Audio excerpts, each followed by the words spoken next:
할렐루야. 오늘은 37장, 창세기 37장을 통해 하나님께서 우리에게 뭐라고 말씀하시는지 듣는 시간 되기를 원하는데요.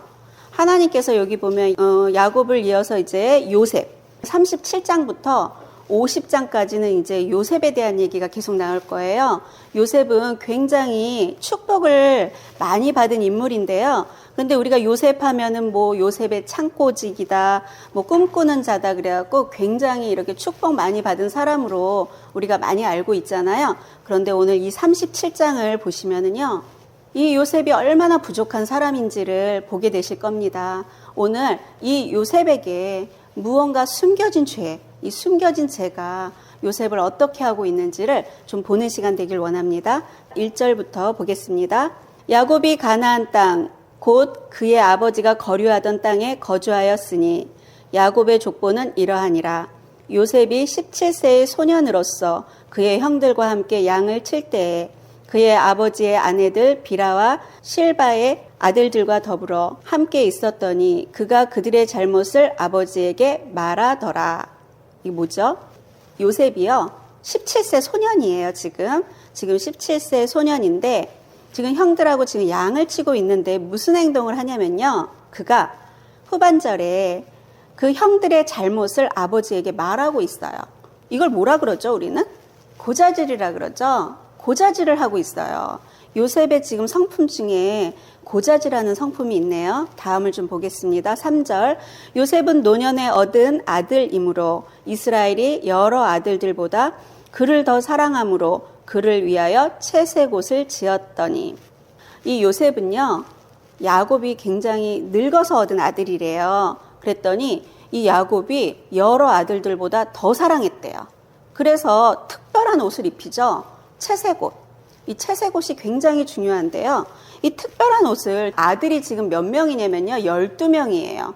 12명 중에 한 아이한테만 채색옷을 입혔다? 이거 뭐죠?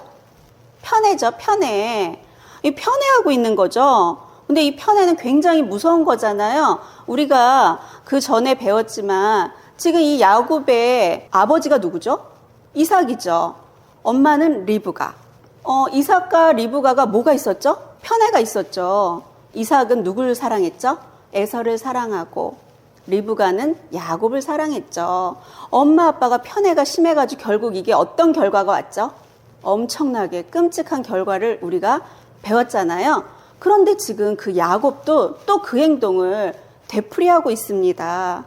우리는요, 이런 죄가 계속 되물림 되는 거를 성경에서 많이 볼 수 있는데요. 그래서 야곱은 요셉이 누구예요? 자기가 가장 사랑했던 여인 라헬의 첫 아들이죠.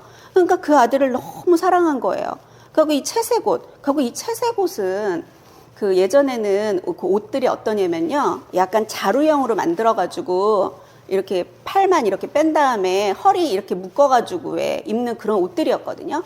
근데 이 채색옷은 이게 팔까지 이렇게 연결돼 있어가지고 이걸 입으면 일을 못해요. 그러면 지금 이 채색옷을 입었다는 거는 요셉만 일을 지금 시키지 않았다는 거예요. 그러면 그 형제들이 어떻게 생각했겠어요? 굉장히 미웠겠죠. 야곱이 왜 이런 행동을 했는지 모르겠어요. 그래서 죄는 이렇게 되물림 되는데요. 그리고 저는 사실 일주일 동안 이 채색옷에 좀 집중해 봤어요.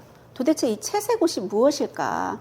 하나님께서 우리에게 이 채색옷을 통해서 주고 싶은 말씀이 뭘까? 근데 제가요, 감동으로 온 게 있어요. 이 채색옷은요, 나를 높이는 옷이구나. 나를 높이는 거야. 모든 것들이 나 중심이고요. 나를 높이는 옷. 저는 이렇게 채색옷은 나를 자랑하고 나는 이게 특별해. 그리고 나를 높이는 그런 옷이구나. 근데 야곱이 이 아들에게 이런 옷을 딱 입혀줬더니 그가 이상한 행동들을 자꾸 해요. 4절. 그의 형들이 아버지가 형들보다 그를 더 사랑함을 보고 그를 미워하여 그에게 편안하게 말할 수 없었더라. 아니, 이렇게 편애하니까 형들이 그를 어떻게 해요? 당연히 미워할 수밖에 없죠. 그러니까 그한테는 편안하게 말을 하지 못해요. 너무나도 이렇게 미움받는 사람이 돼버린 거예요. 그 야곱의 편애가 형제들의 관계를 어떻게 만들죠? 다 지금 망가뜨리고 있어요. 그리고 우리는 편애하는 거 있잖아요. 우리도 여기 계신 분들 자녀들을 키우고 있잖아요. 자녀들을 이렇게 동등하게 대해야지 편애하면은요, 서로를 자녀들이 미워하게 되고, 그 미움은 결국 성경에서 볼 때 뭐까지로 가죠? 살인까지 가잖아요. 너무너무 무서운 죄로 번지게 되거든요. 편애라는 거 하나가 나중에 엄청난 죄로 번지는 걸 볼 수 있는데요. 그래서 이제 편애하시지 말아야 돼요. 5절에 요셉이 꿈을 꾸고 자기 형들에게 말하매 그들이 그를 더욱 미워하였더라. 가뜩이나 미워하는데 요셉이 꿈을 꾸고 자기 형들한테 말하고 있어요. 여기서 지금 요셉이 꾼 꿈은요, 그냥 이렇게 자다가 꾼 꿈이 아니라 하나님이 주신 꿈이에요. 하나님이 지금 요셉에게 꿈을 주셨는데 그 꿈을 왜 형들한테 말해요? 그쵸? 아주 자만심이 강해요. 그냥 하나님이 그런 꿈을 주셨으면은 마음에 다 간직하고 그러고 있으면 되는데 막 또 자랑질을 하는 거죠. 6절 볼게요. 요셉이 그들에게 이르되 청하건대 내가 꾼 꿈을 들으시오. 들으래요 또. 아주 자랑하고 싶어서 아주 뭐 난리가 났어요. 7절 우리가 밭에서 곡식단을 묶더니 내 단은 일어서고 당신들의 단은 내 단을 둘러서서 절하더이다. 참 난리가 났습니다. 그의 형들이 그에게 이르되 내가 참으로 우리의 왕이 되겠느냐 참으로 우리를 다스리게 되겠느냐 하고 그의 꿈과 그의 말로 말미암아 그를 더욱 미워하더니. 아니 이거 우리가 생각해 보세요. 이런 얘기하는 사람 어떻게 하고 싶어요? 아주 꼴보기 싫죠. 지금 이 요셉이 요런 짓을 하고 있어요. 채색 옷을 입혀놨더니 요런 짓을 하고 있습니다.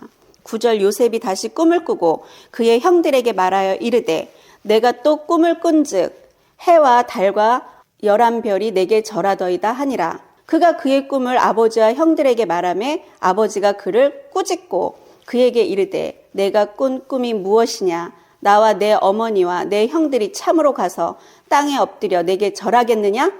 아버지한테 혼났어요. 아니 꿈 2번 꾸고 막 난리가 났어요. 그랬더니 형들이 11절에 그의 형들은 시기하되 그의 아버지는 그 말을 간직해 두었더라. 아니 이렇게 하고 있는데 미워하지 않고 시기하지 않겠어요? 야곱이 요셉을 특별하게 해서 그 특별한 특권의식을 줬더니 요셉은요 굉장히 많이 숨겨진 죄들이 너무나도 많아요. 그래서 12절에 그의 형들이 세겜에 가서 아버지의 양떼를 칠 때에 이스라엘이 요셉에게 이르되 내 형들이 세겜에서 양을 치지 아니하느냐 너를 그들에게로 보내리라. 요셉이 아버지에게 대답하되 내가 그리하겠나이다. 이스라엘이 그에게 이르되 가서 내 형들과 양떼가 다 잘 있는지를 보고 돌아와 내게 말하라 하고 그를 헤브론 골짜기에서 보내니 그가 세겜으로 가니라. 여기 되게 중요한 부분이에요. 뭐냐면 지금 세겜이 나왔죠. 세겜이 어떤 곳이죠? 창세기 34장에 디나가 세겜 땅에서 강간을 당하잖아요. 그 땅이에요. 그런데 이 자녀들이 지금 어딜 갔죠? 세겜 땅으로 갔어요. 그랬더니 야곱이 요셉을 형들이 있는 세겜 땅으로 보내고 있어요. 그러더니 뭐라 그러냐면 14절에 내 형들과 양떼가 다 잘 있는지를 보고 돌아와 내게 말하래요. 지금 이거 좀 이상하다고 생각되지 않으세요? 지금 야곱의 심리 상태를 봤을 때 야곱은 어떤 상태인 것 같으세요? 굉장히 두려워하고 있죠. 두려움이 있는 거예요. 왜냐하면 세겜은 야곱에게 있어서 굉장히 두려움의 장소죠. 왜냐하면 그곳에서 가나안 족속과 브리스 족속한테 아주 가족이 멸족을 당할 위기 가운데 있었던 장소거든요. 그러니까 그곳에 아들들이 갔다고 하니까 너무나도 무서운 거예요. 그래서 요셉을 서둘러서 보내가지고요. 형들하고 그 양떼가 잘 있는지 빨리 보고 오라고 지금 서둘러서 요셉을 보내는 거예요. 그럼 지금 야곱에게는 아직도 끊어지지 않은 두려움이 있는 거예요. 우리가 욥기에 뭐라 그랬죠? 나의 두려워하는 것이 나에게 임했구나 그러잖아요. 우리는 이 두려움은요. 하나님께서 너무나도 싫어하는 죄인데요. 이 두려움을 끊지 않으면 그 두려워하는 일이 누구한테 온다고요? 나한테 온다는 거죠. 지금 야곱은 양을 잃고 자식을 잃을까 봐 두려워하는 마음을 가지고 있죠. 결국은요. 그 마음대로 그런 일들이 내 인생에 온다는 거죠. 그래서요, 우리는요, 이런 두려움이 올 때 바로 즉시 예수 이름으로 끊어져! 이렇게 해갖고 생각과 마음을 지키지 않으면 두려워하는 일은 나에게 임한다고 성경에 분명하게 나타나 있습니다. 그래갖고 지금 야곱의 그런 심리를 볼 수 있는데요. 그래서 이제 요셉이 가게 됩니다. 세겜 땅에 갔는데 그곳에서 찾지를 못해요. 17절에 어떤 사람이 이르되 그들이 여기서 떠났느니라 내가 그들의 말을 들으니 도단으로 가자 하니라. 요셉이 그의 형들의 뒤를 따라가서 도단에서 그들을 만나니라. 도단에서 이제 형들을 만났어요. 18절. 요셉이 그들에게 가까이 오기 전에 그들이 요셉을 멀리서 보고 죽이기를 꾀하여. 지금 저기서 멀리서요, 요셉이 오고 있어요. 그랬더니 이렇게 보면서 뭐라 그래요? 죽이려고 해요. 너무나도 무섭죠? 그런 미움의 감정들, 부모의 편애를 보고 미움의 감정들을 이 마음속에 가득 차고 있으니까 결국은요, 살인을 모의하게 되죠. 19절, 서로 이르되 꿈꾸는 자가 오는 도다. 자, 그를 죽여 한 구덩이에 던지고 우리가 말하기를 악한 짐승이 그를 잡아먹었다 하자. 그의 꿈이 어떻게 되는지를 우리가 볼 것이니라 하는지라. 참, 그 아비의 그 자식이라고 정말 너무나도 무섭지 않아요? 그 아빠가 했던 짓 아니에요, 이거? 그 짓을 그 자녀가 그대로 또 하고 있어요. 그걸 속이자 그러는 거죠. 야곱은 누굴 속였었죠? 아버지를 속였었죠. 근데 이 자녀들이 지금 누굴 속이자 그러죠? 아버지를 속이자고 하죠. 죄가 계속 대물림되고 있습니다. 어쩌면은요, 야곱이 했던 것보다 이 자녀들이요, 더 큰 죄를 범하고 있는데요. 이제는 살인을 모의하고 있어요. 점점 더 이제 발전하고 있는 거죠. 이 세대가 가면 갈수록 그 죄는요, 점점 더 커진다는 거예요. 그래서 우리는 이 작은 숨겨진 죄를 우습게 생각하면 안 돼요. 자녀들에게 이게 성경에서 우리에게 가르쳐주고 있는 거는요, 내가 지금 잘못했던 그런 행동들이, 그런 말들이 자녀들에게 그대로 흘러가고 있는 거를 지금 보여주고 있거든요. 그래서 우리 23절, 요셉이 형들에게 이르매 그의 형들이 요셉의 옷, 곧 그가 입은 채색 옷을 벗기고, 아주 중요합니다. 형들한테 딱 왔어요, 요셉이. 그랬더니 형들이 보자마자 뭘 하죠? 요셉의 채색 옷을 확 벗겨버려요. 요셉의 채색 옷은 벗겨져야 되는 옷입니다. 하나님께서요, 사명을 가진 자들은요, 채색 옷을 찢어버립니다. 나를 높이고 나 자신, 나 중심적으로 나를 위해 살던 그 삶이 찢어져야지만 하나님의 사명의 삶을 살아갈 수 있다는 거죠. 그래서 24절에 그를 잡아 구덩이에 던지니 그 구덩이는 빈 것이라 그 속에 물이 없었더라. 25절. 이 25절이 참 무섭다는 생각이 들었어요, 저는요. 그들이 앉아 음식을 먹다가 눈을 들어 본즉 한 무리의 이스마엘 사람들이 길르앗에서 오는데 그 낙타들의 향품과 유향과 모략을 싣고 애굽으로 내려가는지라. 초반절에 보면은 그들이 앉아 음식을 먹다가 형제를, 동생이죠. 동생을 구덩이에다가 확 던져갖고 이제 죽이려고 하면서 음식이 목에 넘어갑니까? 굉장히 무정하죠. 너무 무섭다는 생각이 들었어요. 이 무정함은요, 굉장히 무서운 건데요. 26절, 유다가 자기 형제에게 이르되 우리가 우리 동생을 죽이고 그의 피를 덮어둔들 무엇이 유익할까? 자, 그를 이스마엘 사람들에게 팔고 그에게 우리 손을 대지 말자. 그는 우리의 동생이요 우리의 혈육이니라 하매 그의 형제들이 청종하였더라. 그때 미디안 사람 상인들이 지나가고 있는지라 형들이 요셉을 구덩이에서 끌어올리고 은 20에 그를 이스마엘 사람에게 팔매 그 상인들이 요셉을 데리고 애굽으로 갔더라. 인간의 잘못이죠. 지금 형제를 인신매매하고 있어요. 인신매매하고 있는데 하나님은요, 이 화를 이제 복으로 바꾸시는 거죠. 하나님은요, 화를 복으로 바꾸시는 하나님이신데요.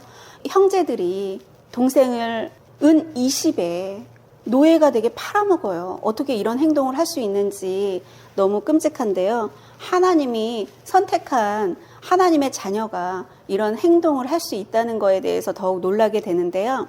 그때 르우벤이 돌아와 구덩이에 이르러 본즉 거기 요셉이 없는지라 옷을 찢고 아우들에게 되돌아와서 이르되 아이가 없도다. 나는 어디로 갈까?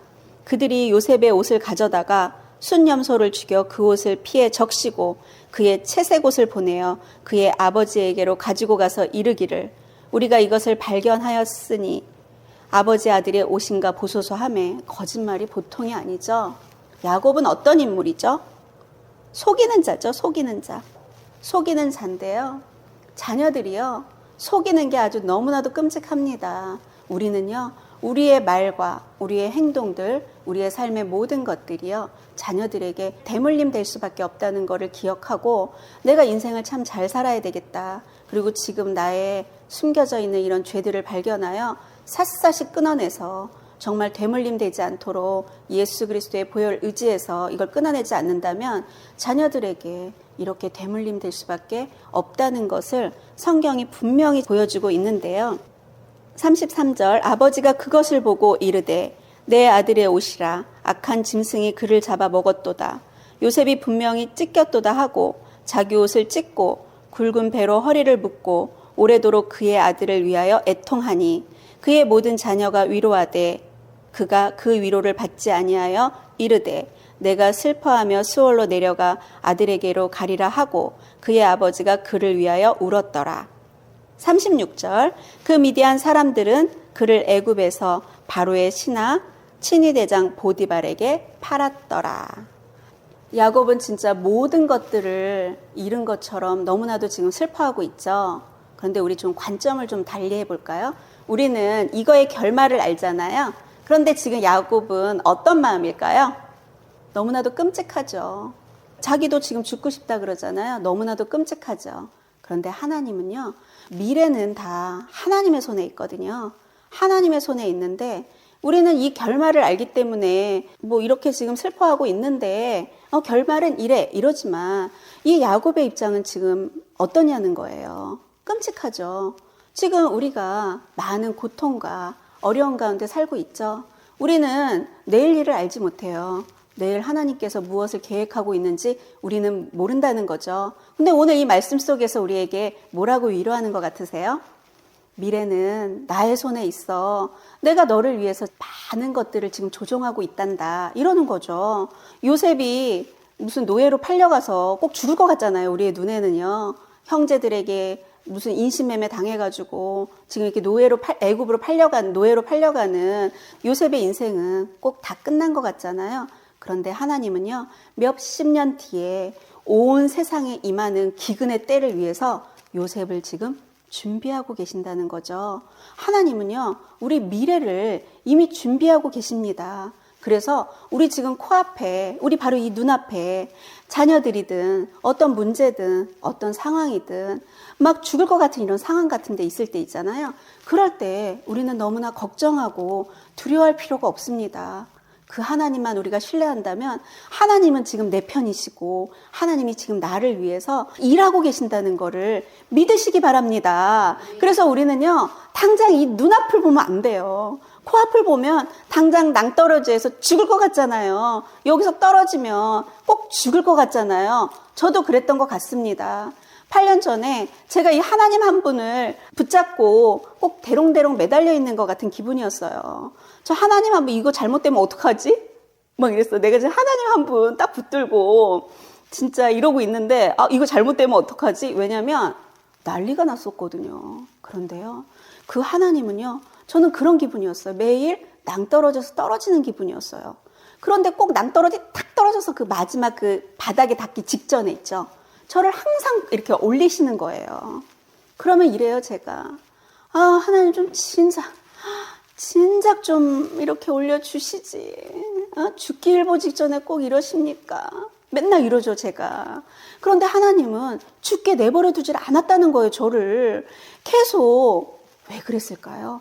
하나님께서 왜 우리를 그러실까요? 아니, 아무 일도 없고요. 그냥 땅바닥에 탁 떨어져서 죽는다 싶으면 다시 올려주셔. 꼭 번지 점프하는 것처럼. 번지 점프할 때 얼마나 무서워요.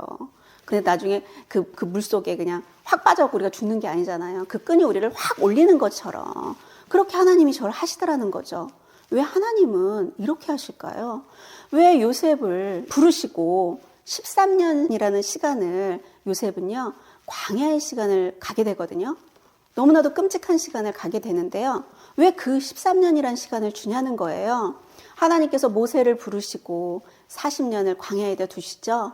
이스라엘 백성을 부르시고 40년을 광야에서 훈련을 시키세요. 다윗이 저 왕이 되고 싶습니다. 이런 적 없어요. 근데 다윗한테 왕의 기름 부음을 부은 다음에 아주 죽어라 사울한테 영문도 모르고 쫓겨다녀요. 그렇게 13년을 정말 죽기 살기로 쫓겨다닙니다. 지금 요셉도 그렇고요. 하나님은 그럼 이 광야를 우리에게 왜 주냐는 거죠. 그럼 왜 그런지 한번 찾아볼까요? 신명기 8장 2절을 보겠습니다. 내 하나님 여호와께서 이 40년 동안에 내게 광야길을 걷게 하신 것을 기억하라. 이는 너를 낮추시며 너를 시험하사 내 마음이 어떠한지 그 명령을 지키는지 지키지 않는지 알려 하심이라. 너를 낮추시며 너를 줄이게 하시며 또 너도 알지 못하며 내 조상들도 알지 못하던 만나를 내게 먹이신 것은 사람이 떡으로만 사는 것이 아니요 여호와의 입에서 나오는 모든 말씀으로 사는 줄을 내가 알게 하려 하심이니라. 아멘. 하나님께서 우리에게 이 광야를 허락하시는 이유가 있어요. 요셉의 채색 옷은요, 교만의 옷이에요. 너무 높아져 있죠. 근데 하나님은요, 우리를 낮추세요. 하나님께서 겸손한 자에게는 은혜를 베풀어 주시지만 교만한 자는 내치시잖아요. 하나님은요, 이 채색 옷을 싫어하세요. 그래서 우리를 이렇게 낮추고 우리를 이렇게 연단하시는데요. 하나님께서 우리에게 연단하는 게 뭔지 성경에서 또 찾아보겠습니다. 잠언 17장 3절. 도가니는 은을, 풀무는 금을 연단하거니와 여호와는 마음을 연단하시느니라. 아멘. 하나님은 우리의 뭐를 연단하시죠? 마음을 연단하시죠. 하나님은 우리의 마음속에 있는, 아까 요셉의 마음속에 있는 많은 숨겨진 죄들을 많이 보셨잖아요. 하나님은 그것들을 지금 연단하고 있는 거예요. 그래서 우리의 마음속에 있는 숨어져 있는 이런 죄들을 샅샅이 발견해서요, 다 예수 이름으로 끊어내는 거, 그거 지금 우리가 훈련하고 있잖아요. 하나님은 우리의 마음을 보고 계세요. 무릇 지킬 만한 것 중에 너의 마음을 지켜라. 생명의 근원이 이에서 남이니라 말씀하시잖아요. 우리가 다른 걸 지키는 게 아니에요. 마음을 지켜야 한다는 거죠. 그런데 하나님께서 아주 귀하게 쓰신 이 요셉이 마음에 굉장한 문제가 있다는 거는 오늘 성경에서 분명히 말씀하고 계시는데요. 하나님께서 이렇게 우리가 이 마음에 숨겨진 죄들이 많을 때 어떻게 하는 줄 아세요? 어떻게 하는지 사무엘하 7장을 가보겠습니다. 사무엘하 7장. 하나님께서 지금 다윗에게 하고 계신 말씀인데요. 나는 그에게 아버지가 되고 그는 내게 아들이 되리니 그가 만일 죄를 범하면 내가 사람의 매와 인생의 채찍으로 징계하려니와. 우리가 죄를 범하면 하나님께서 어떻게 하신다고요? 사람의 매와 인생의 채찍으로 우리를 징계하시겠대요. 그럼 우리가 지금 내 주변에 아주 힘든 인간들 많다. 그럼 지금 하나님이 지금 나를 뭐 하고 있다고요? 내가 뭔가 죄 가운데 있다는 거예요. 그래서 내가 지금 많은 사람의 매와 인생의 채찍으로 정신을 못 차리도록 힘들다면 지금 나는 죄 가운데 있다는 거예요. 하나님께서 이 부분을 지금 해결하라는 거예요. 이 죄 문제. 지금 이 요셉에 이렇게 숨겨져 있는 이런 죄 문제. 우리한테 숨겨져 있는 이런 죄들이 너무나도 많죠. 그러니까 하나님께서 이런 부분들을 해결하라는 거죠. 우리는요, 항상 보면은 나의 방법과 나의 생각으로 모든 것들을 해결하고 나의 의를 높이고 나의 노력으로 살아가려고 해요. 그런데 하나님은요, 어떻게 하냐면 모든 염려를 나한테 맡겨. 수고하고 모든 짐들 다 내려놔. 그리고 나를 의지해. 이러시잖아요. 그런데 우리는 내가 하려고 그러는 거죠. 그래서 하나님은요, 하나님의 방법이 있어요. 그런데 우리는 지금까지 나의 방법, 나의 생각대로 살아왔다는 거죠. 그리고 육신의 생각은 사망이라 그러는데 계속 내 생각으로. 그러기 때문에 우리가 교회 와서 진짜 배워야 되는 건 뭔지 아세요? 하나님의 방법을 배워야 돼요.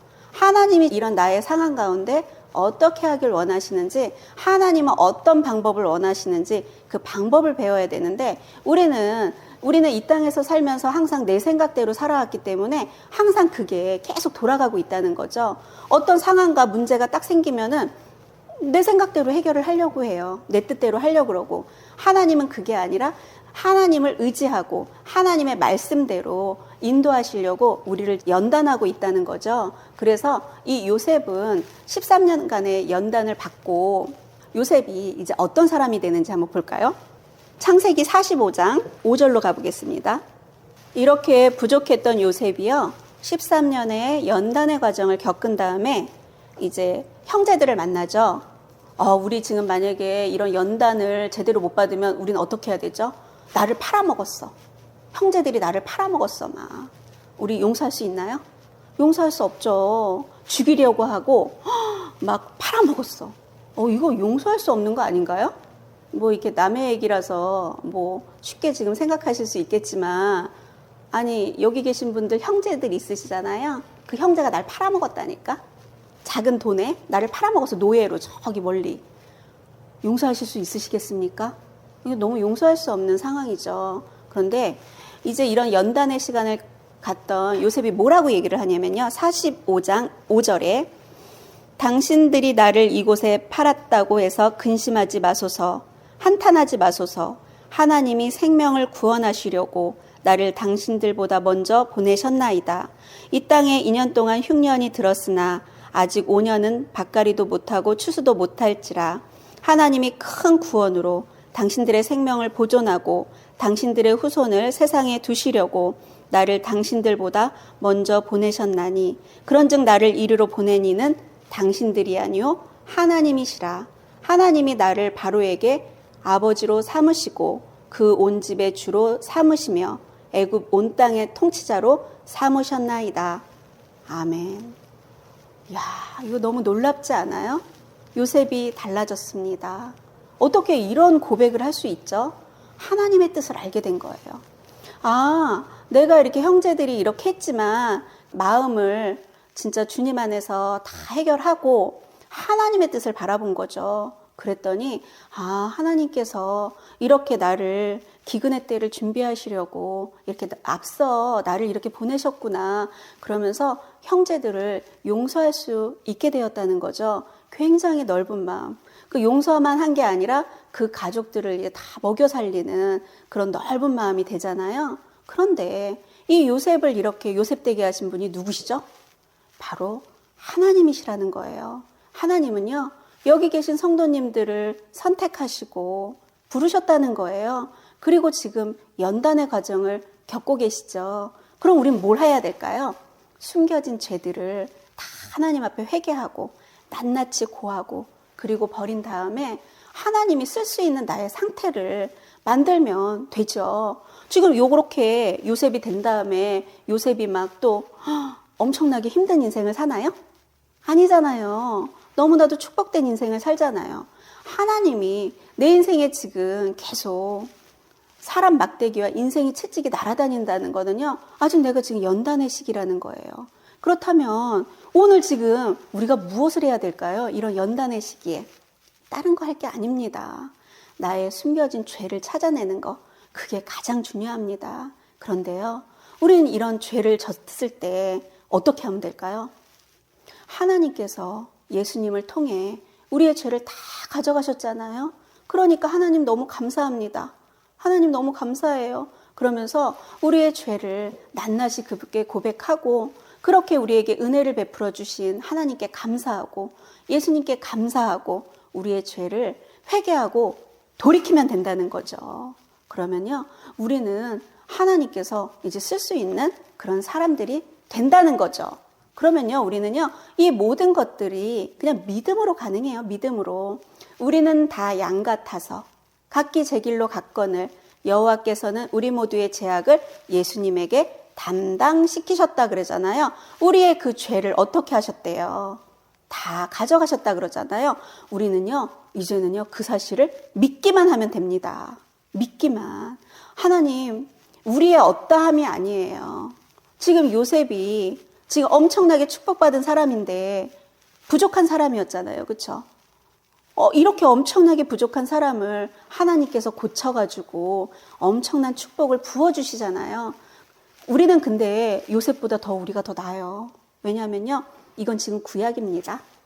예수님이 2000년 전에 이미 십자가에서 우리의 모든 죄를 다 가져가셨다는 그 사실 하나만 믿으면 되는데, 그 믿음이 없어서 우리가 이렇게 매일 마귀한테 속아가지고 이러고 살아가고 있다는 거죠. 그 마귀는 지금도 어떤 자들을 찾아다닐까요? 우는 사자처럼 집어삼킬 자를 찾아서 돌아다니는데요. 어떤 자들? 믿음이 없는 자들, 차지도 않고 뜨겁지도 않은, 차라리 차든지 그쵸? 뜨겁든지 차든지 뜨겁든지 해야 되는데 미지근해갖고 있는 사람들, 마귀가 지금 집어삼키려고 지금 그러고 돌아다니고 있죠.